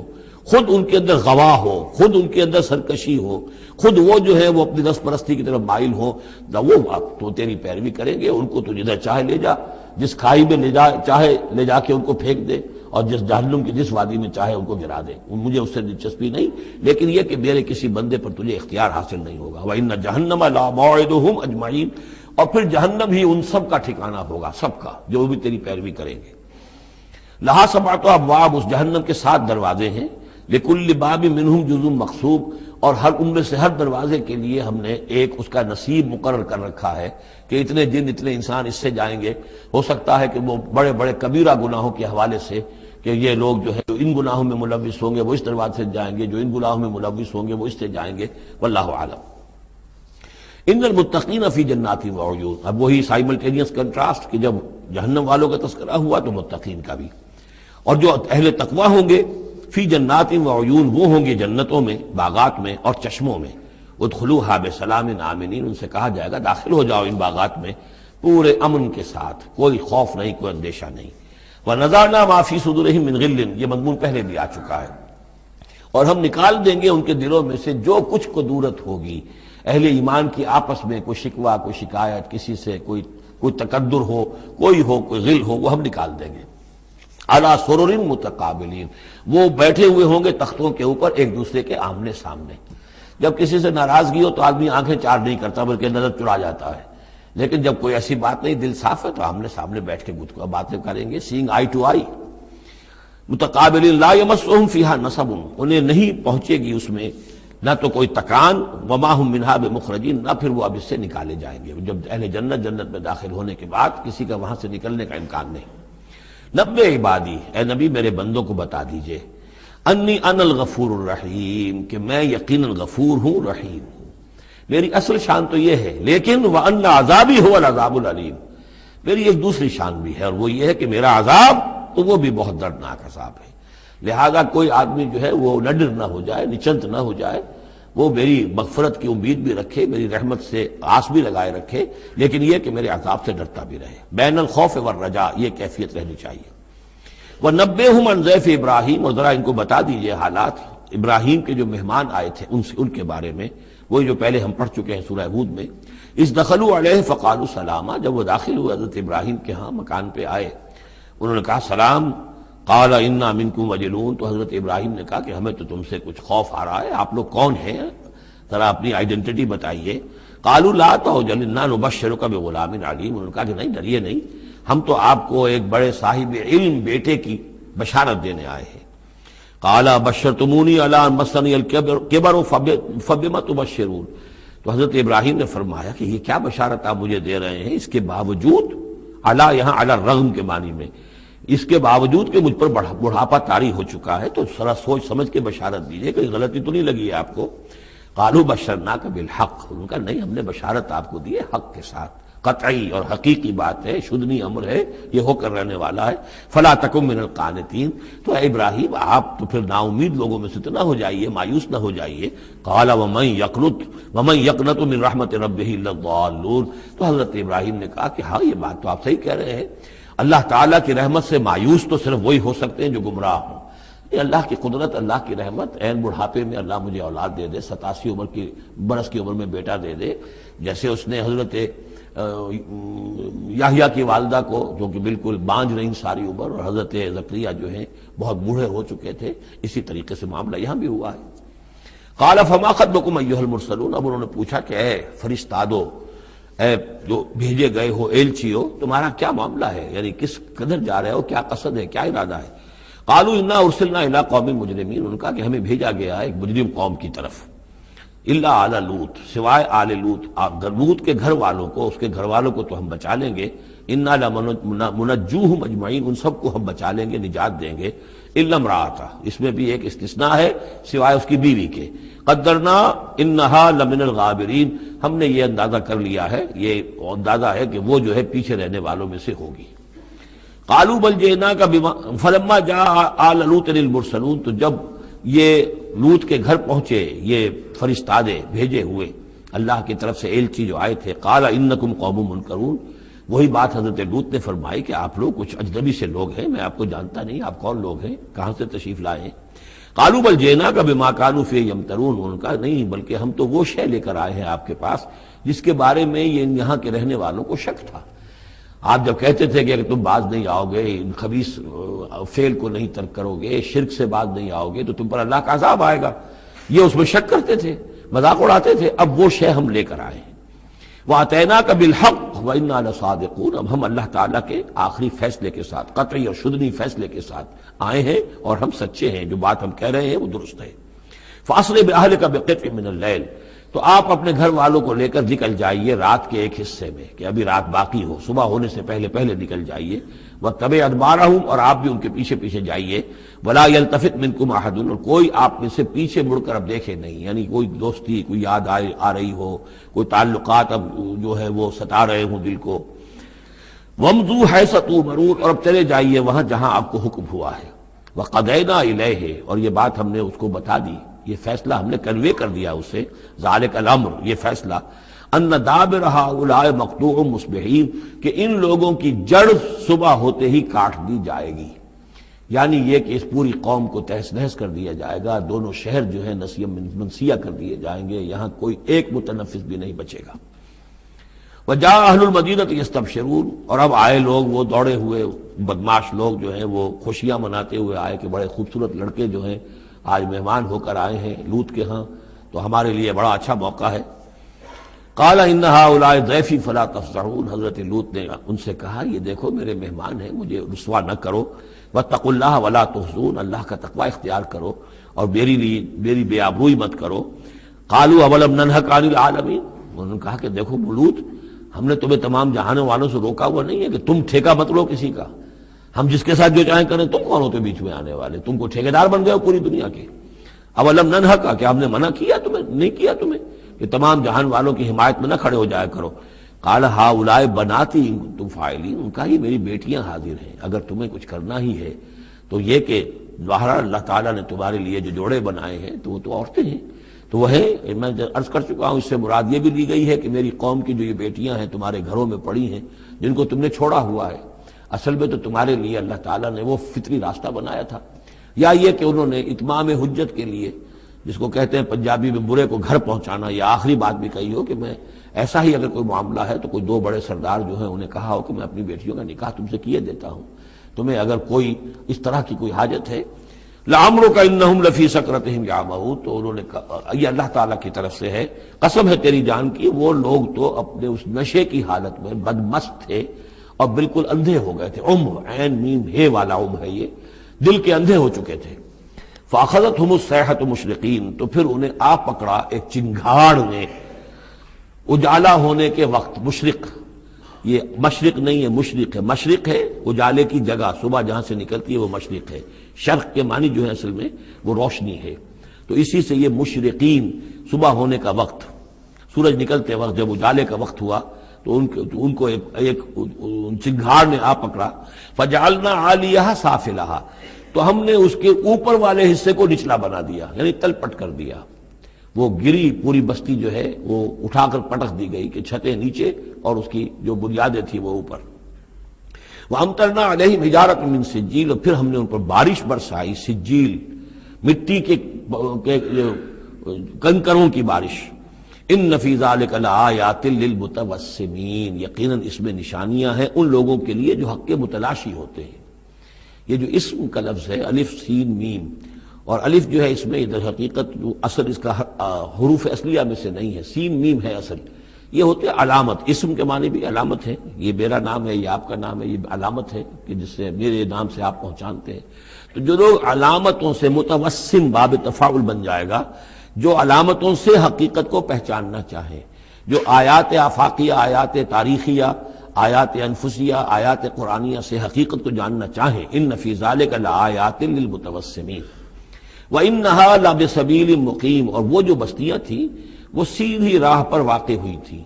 یعنی یہ سیدھا راستہ تھا جو یمن سے جاتا تھا فلسطین تک، میڈیٹرینین کے ساحل تک، اور یہ سیدھا راستہ تھا کیروان روٹ، مشرق و مغرب کے درمیان یہی لنک تھا. سویز کینال تھی نہیں، اور ابھی یہ راستہ جو تھا round the Cape of Good Hope, یہ تو کہیں جا کر 1498 میں واسکو ڈی گاما نے تلاش کیا ہے. تو یہ راستہ معلوم ہی نہیں تھا، سویز کینال تھی نہیں. تو ساری جو مشرق اور مغرب کی ٹریڈ ہوتی تھی وہ یہ تھی کہ ہندوستان اور چین اور یہ جاوا، ملایا وغیرہ جو ہیں، یہ ہند چینی کے جتنے یہ سب سامان آتا تھا یمن کے ساحل پر. یورپ کے سارے ممالک کا سامان آ جاتا تھا شام کے ساحل پر، فلسطین کے ساحل پر. اب ان دو کے درمیان یہ قافلے چلتے تھے، یہ کیروانز تھے کہ جو ان جہاں سے لے کر سامان ادھر، ادھر کا سامان ادھر. تو یہ راستہ ہے امام مقیم، سبیل مقیم اس کو کہا گیا، سیدھا راستہ، سیدھی شاہراہ. اسی پر یہ اصحاب ہجر کے بھی مسکن تھے، اسی پر پھر یہ اصحاب مدین کے بھی تھے، اور یہ بستیاں بھی اسی راستے پر واقع ہوئی تھیں. ان فی ذلک لآیۃ للمؤمنین، یقیناً اس میں نشانی ہے اہل ایمان کے لیے. وان کان اصحاب الایکۃ لظالمین، اسی طریقے سے جو بن والے تھے، مدین والے، وہ بھی بہت ظالم تھے. یہ ایکا کا لفظ بھی ان کے لیے آیا ہے، یہ مدین والے.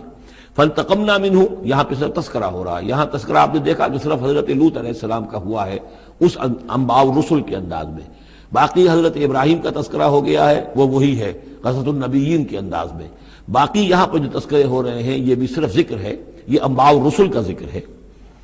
کہ جیسے حضرت شعیب، لیکن شعیب کا نام نہیں یہاں آیا، بلکہ یہ کہ صرف یہ کہ مدین والے. فانتقمنا منہم، ان سے بھی ہم نے انتقام لیا. وَإِنَّهُمَا لَبِإِمَامٍ مُبِينٍ، اور یقیناً وہ بھی، یہ دونوں جو بستیاں ہیں کھلے راستے پر واقع ہوئی ہیں، وہی راستہ جو میں نے ابھی آپ کو بتایا ہے. وَلَقَدْ كَذَّبَ أَصْحَابُ الْحِجْرِ الْمُرْسَلِينَ، اصحاب الحجر یہ قوم سمود کا دوسرا نام ہے. وہ علاقہ جو ہے جہاں یہ قوم سمود آباد تھی اس کو علاقے کو حجر بھی کہتے ہیں. جیسے کہ وہ علاقہ جہاں قوم عاد آباد تھی اسے احقاف کہتے ہیں. اس علاقے کا نام احقاف تھا، قوم کا نام عاد تھا، جو رسول بھیجے گئے وہ ہود تھے. اس علاقے کا نام حجر ہے، قوم کا نام سمود ہے، جو رسول بھیجے گئے وہ حضرت صالح تھے علیہ الصلوۃ والسلام. وَلَقَدْ كَذَّبَ أَصْحَابُ الْحِجْرِ الْمُرْسَلِينَ، اسی طرح ہجر والوں لوگوں نے بھی، اس علاقے کے لوگوں نے بھی جھٹلایا بھیجے ہوں کو، رسولوں کو. ان میں سے بہت سے نبی ہوں گے، پھر بعد میں اللہ نے آخری جو ہے حضرت صالح علیہ السلام کو بھیجا رسول کی حیثیت سے. وَآتَيْنَاهُمْ آیَاتِنَا، انہیں ہم نے اپنی آیات دیں. ان کو تو خاص طور پر جو ہے وہ اتنی حصی نشانی دکھائی گئی. ایک وہ جو اونٹنی کا معاملہ، حضرت صالح کی اونٹنی کا معجزہ. فَكَانُوا عَنْهَا مُعْرِضِينَ، لیکن وہ ان سے منہ ہی پھیرتے رہے، اعراض ہی کرتے رہے. وَكَانُوا يَنْحِتُونَ مِنَ الْجِبَالِ بُيُوتًا آمِنِينَ، اور وہ پہاڑوں کو تراش کر اپنے لیے بڑے امن والے گھر بناتے تھے. یہ گھر آج بھی موجود ہیں، میں خود بھی ایک مرتبہ گیا ہوں اور دیکھ کر آیا اس پورے علاقے کو. فاخذتهم الصیحۃ مصبحین، تو انہیں بھی آ پکڑا ایک چنگھاڑ نے صبح کے وقت، فما اغنی عنہم ما کانوا یکسبون، تو کچھ نہ کام آ سکا ان کے وہ ساری کمائی جو انہوں نے کی تھی، جو کچھ انہوں نے مال اسباب جمع کیا تھا، عذاب الہی سے بچانے میں کچھ بھی مفید ثابت نہ ہوا۔ تو اس سورہ مبارکہ میں گویا کہ حضرت شعیب کا نام لیے بغیر ان کا ذکر آ گیا، حضرت صالح کا نام لیے بغیر ان کا ذکر آ گیا، حضرت لوط کا ذکر جو ہے وہ نام کے ساتھ آیا۔ تو تین تو ہیں وہ انباء الرسل میں سے، اور ایک حضرت ابراہیم علیہ السلام کا ذکر، وہ اسی انداز میں جس انداز میں کہ سورہ ہود میں اس سے پہلے آ چکا ہے۔ اب جو آخری 15 آیات ہیں اس سورہ مبارکہ کی وہ بڑی اہم ہیں دعوت دین کے اعتبار سے، اور جس حالت میں کہ اس وقت محمد رسول اللہ صلی اللہ علیہ وسلم تھے، اور اس سے بھی آپ کو معلوم ہو جائے گا کہ یہ خاص اس دور میں نازل ہوئی ہے جبکہ حضور کی دعوت جو ہے ابھی ابتدائی مراحل میں تھی، اور ابھی آپ کو پہلے تو آپ کی دعوت کا دور تھا کہ آپ پرسن ٹو پرسن دعوت دے رہے تھے، علل اعلان اس معنی میں نہیں، ڈنکے کی چوٹ نہیں، بلکہ جن سے تعلق تھا، جن سے دوستی تھی، جن سے پرانی واقفیت تھی، جسے آپ کہیں گے کہ پرسن ٹو پرسن جو ہے دعوت چل رہی تھی، اگرچہ کوئی دور بھی حضور کی دعوت میں انڈر گراؤنڈ دور کا نہیں آیا ہے، خفیہ دعوت ایک دن کے لیے بھی نہیں۔ بعض لوگ اس دور میں بعض تحریکیں ایسی ہیں کہ جو اس کو خفیہ سے تعبیر کرتے ہیں کہ انڈر گراؤنڈ موومنٹ تھی، تو یہ غلط ہے۔ انڈر گراؤنڈ دعوت کا حضور کی دعوت میں سیرت میں ایک دن بھی نہیں ہے۔ البتہ یہ ضرور ہے کہ جیسے ایک نیچرل ایک تدریج ہوتی ہے، اس کے اندر ایک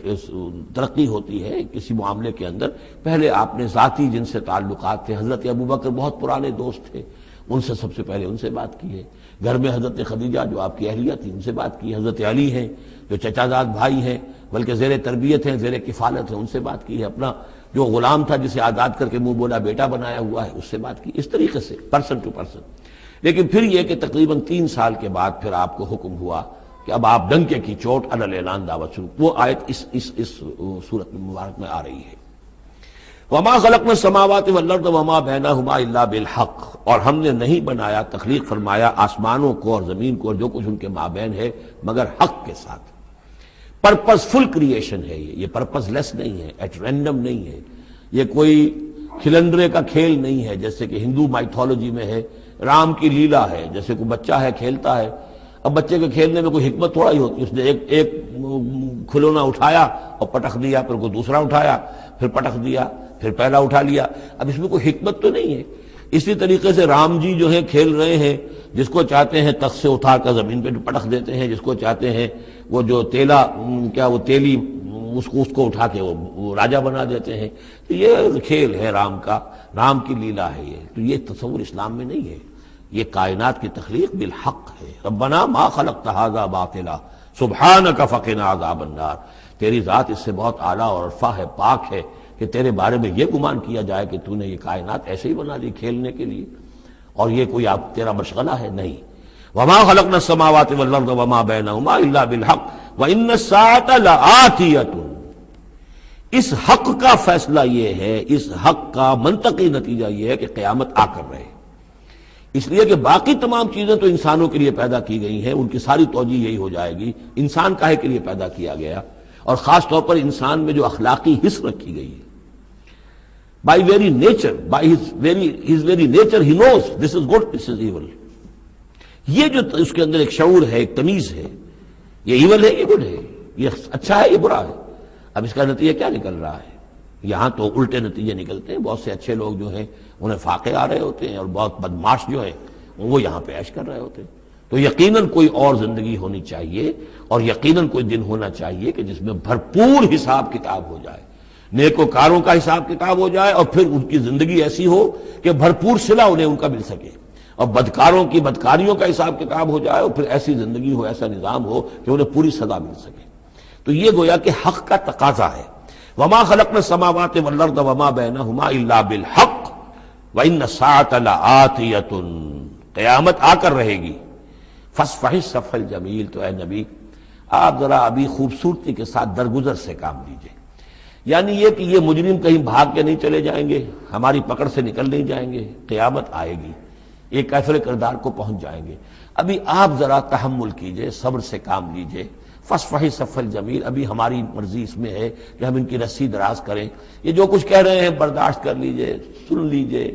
سنا انسنا کر دیجئے، یہ جو آپ صبر کریں گے اس سے آپ کے درجات بلند ہوتے چلے جائیں گے، لیکن فوری طور پر آپ کے دل میں اگر یہ خیال پیدا ہونے بھی لگے بربنائے طبع بشری کے، انہیں سزا ملنی چاہیے، یہ بدبخت مجھے کیا کہہ گیا ابھی، یہ مجھے پاگل کہہ گیا،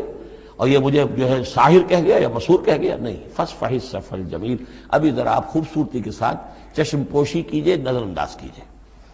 ان ربک هو الخلاق العلیم، یقیناً آپ کا رب جو ہے وہ وہی ہے جو پیدا کرنے والا ہے، خلاق ہے، اور ظاہر بات ہے جس نے پیدا کیا ہے وہ جانتا بھی ہے۔ سورہ ملک میں ہم پڑھیں گے الا یعلم من خلق وهو اللطیف الخبیر، کیا اسی کے علم میں نہیں ہوگا جس نے پیدا کیا ہے؟ وہ تو جانتا ہر شے کو۔ اب یہ گھڑی جس نے بنائی ہے اسے تو معلوم ہے اس میں کون کون سا پرزہ ہے، کہاں کہاں ہے، اس کے اپنے ہاتھ کا اس کے اندر جو ہے ٹکایا گیا ہے، میں واقف نہیں ہوں اس کے اندر کیا کچھ ہے، لیکن گھڑی کا بنانے والا تو جانتا ہے۔ الا یعلم من خلق، کیا وہی نہ جانے گا جس نے پیدا کیا؟ وهو الخلاق العلیم، وہ تو خلاق اور علیم ہے۔ وَلَقَدْ آتَيْنَاكَ سَبْعًا مِنَ الْمَثَانِي، دل جوئی کے لیے حضور سے فرمایا، اور ہم نے آپ کو دی ہیں وہ 7 آیتیں جو آپ کا وظیفہ ہیں، دوہرا دوہرا کر پڑھتے رہا کیجئے، دوہرا دوہرا کر پڑھتے رہا کیجئے۔ اس پر تقریباً اجماع ہے امت کا کہ اس سے مراد ہے سورہ فاتحہ، 7 آیتیں جو بار بار پڑھی جاتی ہیں۔ اب آپ دیکھیے کہ ہر شخص جو نماز پڑھتا ہے دن میں کتنی مرتبہ سورہ فاتحہ پڑھ رہا ہے، ہر نماز میں کتنی مرتبہ پڑھ رہا ہے، دوہرا دوہرا کر یہ جو ہے، جیسا کہ ہم نے جب سورہ فاتحہ پڑھ رہے تھے، من لم یقرأ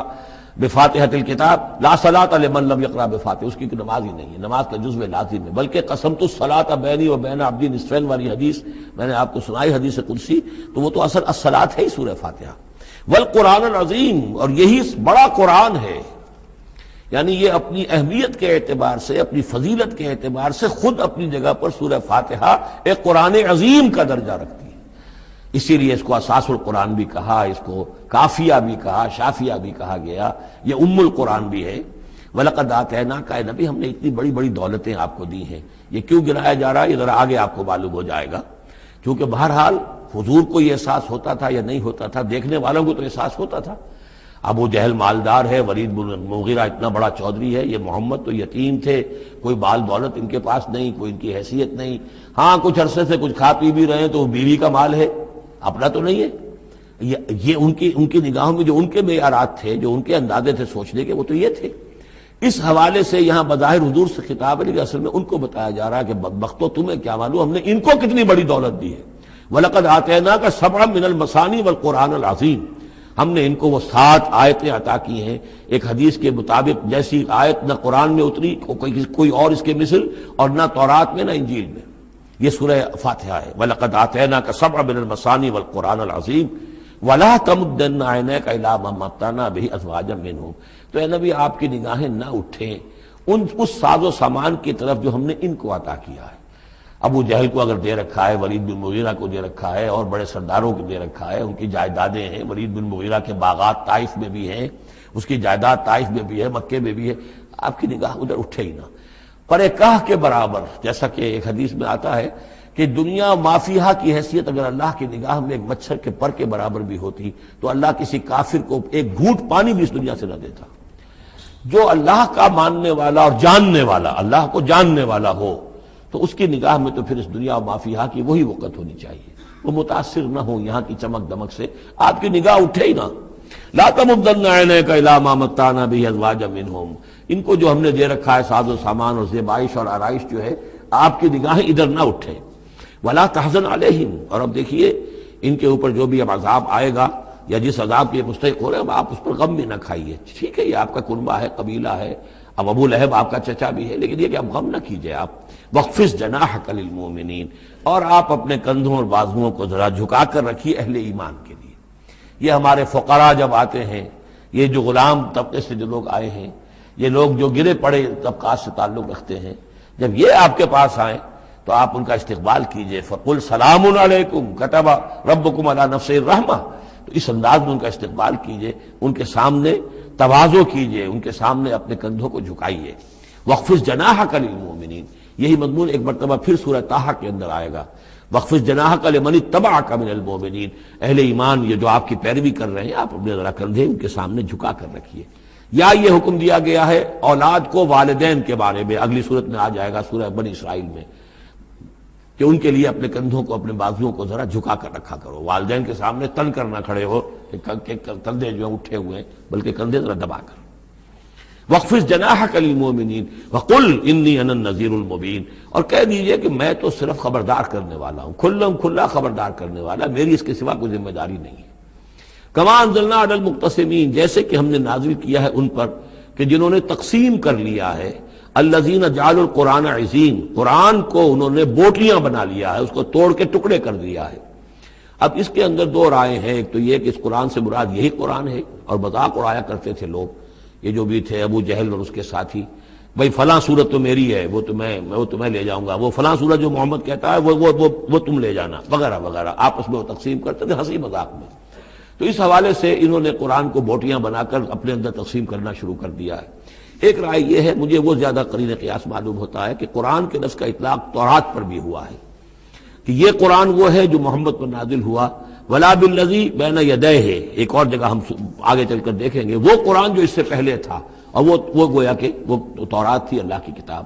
تو جس طریقے سے تورات کے ٹکڑے ٹکڑے کر دیے تھے یہود نے، اور قراطیسا تجعلونہ قراطیسا تبدونہا وتخفون کثیرا، یہ ہم پڑھ چکے ہیں سورہ انعام کی آیت نمبر 91 میں۔ تو جیسے کہ ٹکڑے ٹکڑے کر کر اور کچھ حصہ ظاہر کیا، کچھ چھپایا،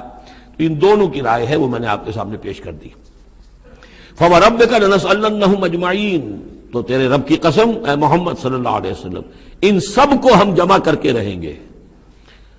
اما نسألنہم اجمعین، ہم ان سے پوچھ کر رہیں گے،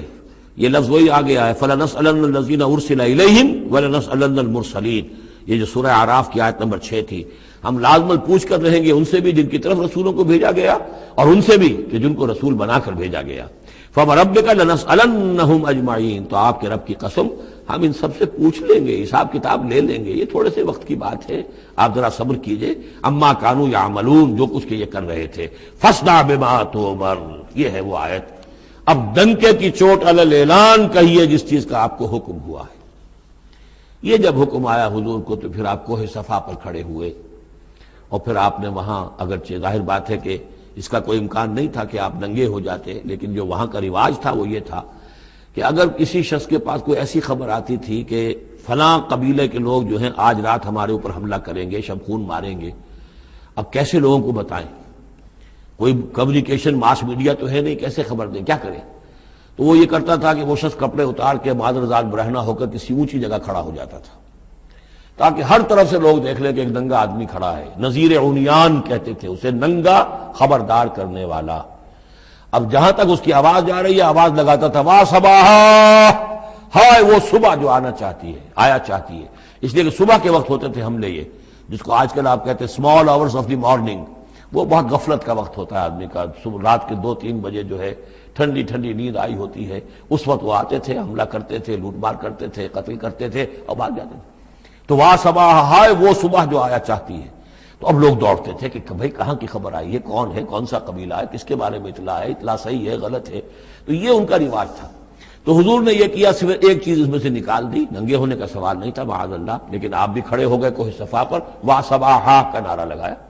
اب لوگ آئے، دوڑے، کوئی خبر دی ہے، محمد دینا چاہتے ہیں، کوئی بات ہے، بڑی اہم کوئی بات ہے۔ وہاں آپ نے پھر اپنی دعوت پیش کی۔ تو اسی مجمع میں پھر ابو لہب نے کہا تھا تبا لک لہذا جمعتنا، تمہارے لیے ہلاکت ہو، ہمیں اس کام کے لیے جمع کیا تھا، ہم اپنے بڑے بڑے اہم کاموں میں لگے ہوئے تھے۔ وہ مہاجن تھا، کہیں مہاجنی سود اپنا لین دین کا حساب کر رہا ہوگا بیٹھا ہوا، میں وہ سب چھوڑ کر آیا ہوں کہ کوئی خاص اہم بات تم نے بتانی ہے، لیکن تم نے یہ کیا کیا؟ تو یہ ہے وہ واقعہ، اور اس سے معلوم ہو جاتا ہے کہ یہ سورہ مبارکہ جو ہے اسی دور کی، ابتدائی دور کی ہے۔ فاصدع بما تؤمر واعرض عن المشرکین، تو اب ڈنکے کی چوٹ کہیے اب جو کہ آپ کو حکم دیا گیا ہے، اور ان مشرکوں سے اعراض کیجئے، پرواہ نہ کیجئے ان کی۔ انا کفیناک المستہزئین، یہ جو استہزاء کرنے والے ہیں، تمسخر اڑانے والے ہیں، ہم آپ کی طرف سے ان کے لیے کافی ہو رہیں گے، ان کی کوئی مخالفت آپ کا کچھ بال بیکا نہیں کر سکے گی۔ الذین یجعلون مع اللہ الہا آخر، جو اللہ کے ساتھ ساتھ اور بھی الہ گھڑے بیٹھے ہوئے ہیں،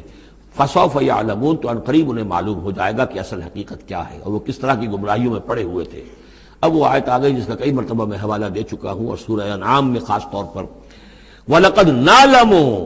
اے نبی ہمیں خوب معلوم ہے، اَنَّكَ يَضِيقُ صَدْرُكَ بِمَا يَقُولُونَ، کہ جو کچھ یہ لوگ کہہ رہے ہیں اس سے آپ کا سینہ بھجتا ہے۔ کسی نے پاگل کہہ دیا، کسی نے مجنون کہہ دیا، آصیب کا سایہ آ گیا، کوئی ہمدردی کے انداز میں آ کے کہتا ہے۔ عتبہ ابن ربیعہ ایک دفعہ آیا کیونکہ وہ بزرگ تھا، خاندان کا معمر آدمی تھا، بھتیجے میرے بڑے تعلقات ہیں عاملوں سے بھی کاہنوں سے بھی، واقعی اگر کوئی تم پر کوئی سایہ ہو گیا ہے، کوئی بری روح کوئی آ گئی ہے تو مجھے بتا دو، میں بلا کے لے آؤں گا، علاج کرا دوں گا تمہارا۔ اب کوئی کچھ کہہ رہا ہے، کوئی کچھ کہہ رہا ہے، کسی نے کہا شاعر ہے، کسی نے کہا کہ ایک انہوں نے غلام پکڑ کے رکھا ہوا ہے، عجمی غلام، اسے کمرے میں بند کیا ہوا اپنے گھر کے اندر، اور وہ عالم ہے بہت بڑا جو پورے پچھلی کتابوں کا جاننے والا، اس سے ڈکٹیشن لیتے ہیں اور پھر آ کر ہم پر دھونس جماتے ہیں کہ یہ اب وحی آئی ہے۔ تو یہ ساری باتیں سنتے تھے حضور صلی اللہ علیہ وسلم، تو آپ کو تکلیف پہنچتی تھی، کوفت ہوتی تھی۔ وَلَقَدْ نَعْلَمُ، اے نبی یہ نہ سمجھیے کہ ہمیں اندازہ نہیں ہے کہ آپ کو کوفت ہو رہی ہے، آپ کو تکلیف ہو رہی ہے، آپ کا سینہ بھینچتا ہے۔ وَلَقَدْ نَعْلَمُ أَنَّكَ يَضِيقُ صَدْرُكَ بِمَا يَقُولُونَ، کہ جو کچھ یہ لوگ کہہ رہے ہیں اس سے آپ کا سینہ بھینچتا ہے۔ فَسَبِّحْ بِحَمْدِ رَبِّكَ، بس اپنے رب کی حمد میں اور تسبیح میں لگے رہیے، تسبیح کیجئے اپنے رب کی حمد کے ساتھ، اسی سے آپ کے دل کو سکون ہوگا، اطمینان ہوگا، اسی سے یہ کہ آپ کے لیے استقامت اور صبر کے راستے جو ہیں وہ کھلتے چلے جائیں گے۔ وَقُم مِّنَ السَّاجِدِينَ، اور سجدہ کرنے والوں میں ہو جائیے، آپ سجدہ کیجئے، تسبیح کیجئے، حمد کیجئے، اپنے رب کے ساتھ تعلق مع اللہ ہے کہ جو ان تمام سختیوں کو آپ کے لیے آسان کر دے گا۔ جتنا اللہ سے اپنے اس قلبی اور ذہنی رشتے کو مضبوط سے مضبوط تر بنائیں گے، اتنی ہی یہ تمام چیزیں جو ہیں آپ پر ہلکی ہوتی چلی جائیں گی۔ وَاعْبُدْ رَبَّكَ حَتَّىٰ يَأْتِيَكَ الْيَقِينُ، اور اپنے رب کی بندگی میں پرستش میں لگے رہیے یہاں تک کہ وہ یقینی بات آ جائے۔ اور وہ یقینی بات کیا ہے؟ جو یقینی شے ہے، شدنی ہے، موت، یعنی یہ کہ تا دم آخر دم فارغ مباش، اندری رہ میں تراش و میں خراش، آخری وقت تک اس بندگی میں اپنے لگے رہیے، جو بھی آخری موت جب تک آ جائے۔ یا موت سے مراد یہ بھی ہو سکتا ہے یقین سے، یقینی بات اللہ کی مدد آ جائے، اللہ کی طرف سے غلبہ حاصل ہو جائے اور اللہ تعالیٰ کی نصرت آ جائے، اللہ کا فیصلہ آ جائے، لیکن عام طور پر گمان یہی ہے کہ اس سے مراد موت ہے۔ وَاعْبُدْ رَبَّكَ حَتَّىٰ يَأْتِيَكَ الْيَقِينُ، اور اپنے رب کی بندگی اور پرستش میں لگے رہیے یہاں تک کہ وہ یقینی شے وقوع پذیر ہو جائے۔